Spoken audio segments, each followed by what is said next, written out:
jako akawuwo. Nabbambula w'omuliro ono atandise ku ssaawa nga 8 mu kiro ekikeeseza olunaku olwaleero ng'asaanyizaawo ebintu bya bukadde ng'ebifo 3 okuli ekkolero ly'embaawo emifaliso erimanyiddwa nga Apoform wamu ne galagi bye bikoseddwa e Kawaala.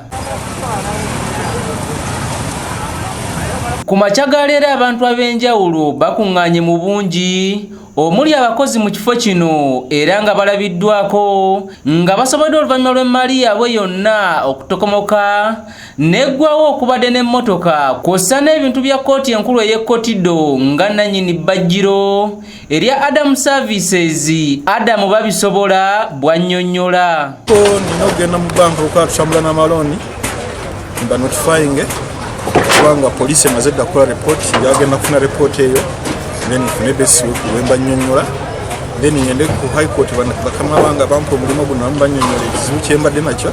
Poliisi y'abazinyamoto yatuukidde mu budde era we ziweredde essaawa emu ey'okumakya ebadde ekyakola butaweera okulaba ng'omuliro guno tegusaasaanira bifo birala. Patringa tokuba mazzi. Dorothy Nankya omukulembeze mu kitundu kino asabye abantu okuba abagumu. Basaasira nnyo olw'ebintu byabwe byonna ebiweddewo naye katongera okusaba Mukama Katonda bo bennyini bannannyini bintu abagumye okusinziira ku bintu mu bungi bwabyo nga weebiri. Babakoseddwa basabye poliisi okuvaayo okuwa alipoota ku muliro guno kuba tebasuzizza masannyalaze nga beebuuza ekyaviiriddeko omuliro guno. Utandikidde ku paati ye tuterekamu ate paati eriko storage tekubadde masannyalaze.